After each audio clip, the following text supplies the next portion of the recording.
So do you really need solar to boondock?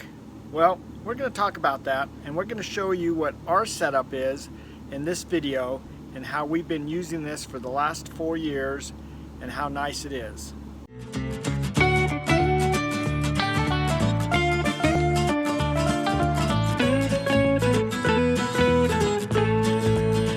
Welcome to Tigner Adventures. My name's David, my wife Ninette, and our little cat Tansy. We live in our rig full time, and we are so excited that you're here with us, and hopefully everything is going good for you.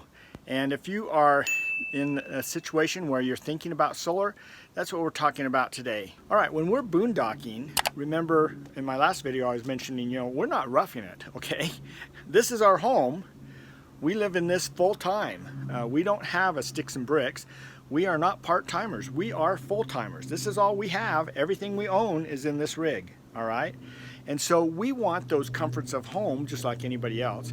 And those comforts include having power to do different things. We like to watch TV, we like to work on our computers, we like to charge our phones, we like to use the microwave, we use this electric oven, okay? My wife has an Instapot. Okay, we're doing all these things because that's our comforts of home, just like what you would do if you were happen to be living in a sticks and bricks. So power is major, all right? And there's two different types of power when we talk about power for a motorhome. There's a 12-volt system, and the 12-volt is like what you run your car on. Okay, your car runs on 12 volts of power. Our 12-volt system runs like our water pump. Okay, it runs our lights that we turn on and off. So the 12-volt system runs a lot of the just basic type things. Even your refrigerator, even though it can run on gas or it can run on AC power, still needs 12 volts to run the control panel that tells the refrigerator how to work. Because of that, you need the 12-volt batteries. The other voltage system that we use is AC, which stands for not air conditioning, like my wife keeps thinking it was when we first started, but it's alternating current. It's a different type of way that power is done. Our batteries run on a DC, which is direct current. That's how batteries work, okay? Houses work on AC, so all the power lines you see out and about and wherever, those power companies are producing what we call AC power, so alternating current power. Now, to get that in your motorhome, you need to we're not talking about plugging in at a park or anything. We just want to get that power out of our batteries and make it AC. We use an inverter, all right? So what it does is it inverts the 12 volts of DC into 120 volts of AC, alternating current. And all of our things, our TVs, our computers, microwave, things like that, all run on AC power. When you are thinking about solar, people always say, well, how much solar do I need? It really depends on how long it's going to take to charge up your batteries, all right? Your batteries are your main system. It's the main brains of your whole electric system for your coach, whether you're doing the 12 volts or you're doing the inverter for 120 volts, it all relates back to your batteries. All right, so here is our batteries that we have for our motorhome. Now remember, this is the brains of the system, and in our particular case, we are using 6 Trojan batteries. Now Trojan, the reason I picked these is because they are 6-volt batteries, and they have 120 amp hours of voltage instead of just 100, which is what a normal 12-volt battery has, is about 100 amp hours. By taking a 6-volt Trojan, I get 120, and adding another 6-volt Trojan, so I get 12 volts, I now have 240 amp hours of power, all right? And then by combining 3 of these together, 3 banks together, because I have a total of 6 batteries, I can get 720 amp hours of power out of these batteries. Now, one of the drawbacks to lead acid is that you can only use half of that. So these 6 Trojan batteries allow me to have 360 amp hours of workable power that I can use within my rig to run all the 12-volt items plus or minus all the AC items, all right, with an inverter.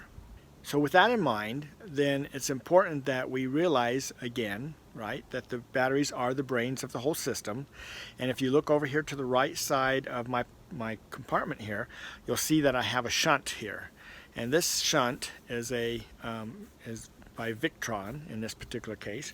But what it does is it measures all the power that's going to and from my battery bank. And so that's the only way that I can actually determine how much power is being used on my batteries. A lot of people think, oh, well, I'm just going to measure the voltage and I can tell you what my voltage is, and so that's how much power I have. That's just not a very accurate way to do it, because, like, for example, lead acid, when it's being used under load, the voltage is going to drop way down.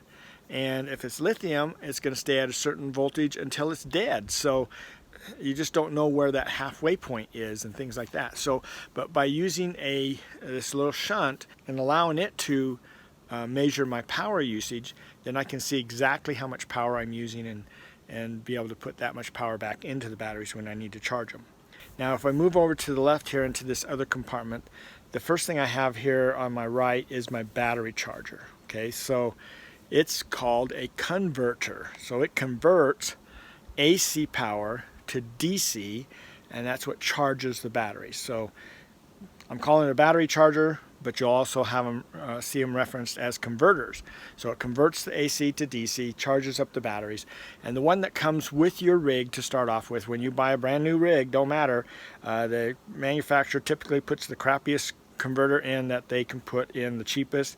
It hardly even charges anything, and so it may, it's not going to do more than maybe 30 amps and maybe not even 20 amps of power charging your battery. So for example, if I used 100 amp hours out of my battery and my converter is only producing 20 amp hours, that means I'm going to have to charge those batteries for 5 hours to get that 100 amps back into the battery.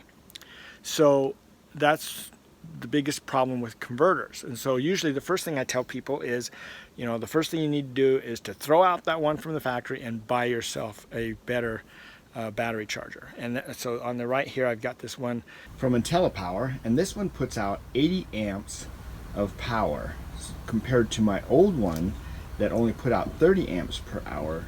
This one puts out 80, which is 2.5 times faster charging than what my old one was. And this one is intended for lead acid batteries, so it has all of the intelligence to manage the lead acid battery between being in bulk mode, absorption mode, and float mode, of which is used within lead acid batteries. If you have lithium batteries, then you're going to have one of these that's designed for lithium, and there's differences. Okay, the charging voltage is different, so you have to have the one that goes with the system that you have, what kind of batteries you actually have. Now, if I move over here to the left a little bit, you'll see here is my inverter. Now, Inverter is taking the 12 volts and making it 120 volts, and so that's what my TV runs on, that's what my microwave runs on, okay, all those kinds of things. So the inverter here pulls all the power from the batteries, and this particular inverter puts out 3,000 watts.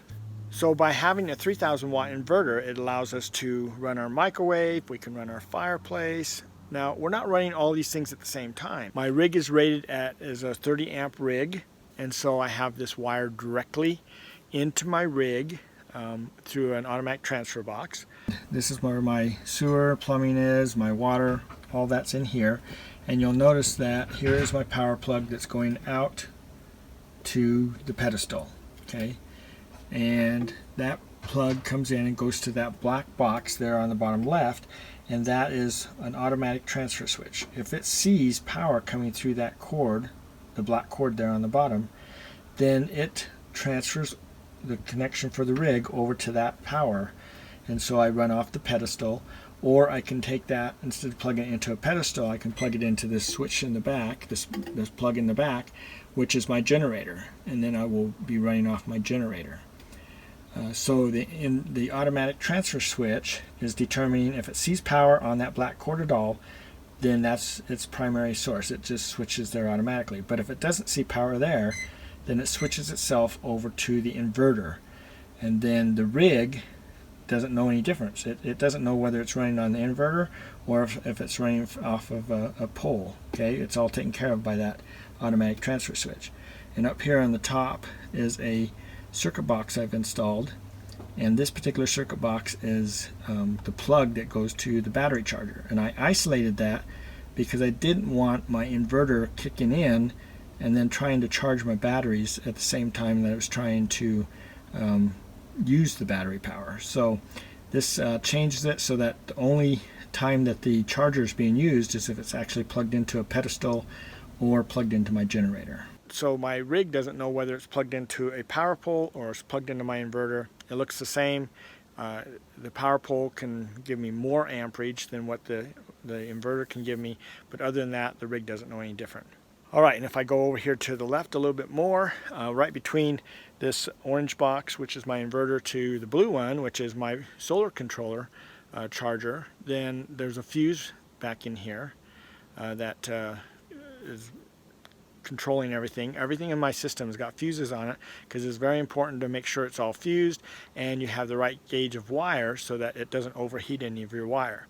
But this big blue box is my solar controller. And my solar controller takes all the power coming from my solar panels and it converts it into DC volts to put in and manage my batteries. Now remember, again, the batteries are the main brains, right? So the batteries are going to talk to the battery charger, to the solar controller, and I could have multiple solar controllers, all right? It doesn't make any difference. The battery is the brain. It's going to tell them what it needs. So if I'm the batteries and I need more power, I'm just going to put out a little flag that says, hey, I need more power, and all those devices, whoever can, will just start providing power. Now, the solar panels, where they come into play is that this battery charger can charge up to whatever amps going into the battery, all right? And so the solar panels, the more wattage it can produce, the more amps it can push towards the lead acid batteries. Now, you can only go so far, and it's set in lead acid mode, so it only lets it go into the lead acid at a certain rate, which diminishes over as it gets fuller and fuller, compared to lithium. Will say, hey, I'll take everything you got, or I'll take 100 amps at once, whatever, all right? So, you know, just because you decide that I want to put on, you know, 1,500 watts of solar doesn't necessarily mean that your batteries can take 1,500 watts of solar. So you got to kind of look at the whole thing. You can waste a lot of money on solar panels and then not get the benefit out of them because your batteries can't take that amount of power. As you can see here, I have my panels set up on my roof. I have them flat mounted, but I also have the capability of tilting them. And I can tilt them either to the right side of the rig or to the left side of the rig, depending on where the sun is. And this actually is very helpful in the wintertime. You can also see here that there's a bunch of debris under here. So the wind is not blowing under these solar panels. The wind is actually going over the top of my rig. So I don't have to worry about it ripping my panels off. And the way I can tell that is because I got pine needles still laying underneath my solar panels that have never blown out. So these panels are 270 watts. And each panel has its own fuse and its own wire that runs back to the junction box. And that cable is a 10 gauge wire cable that runs back to this junction box over here.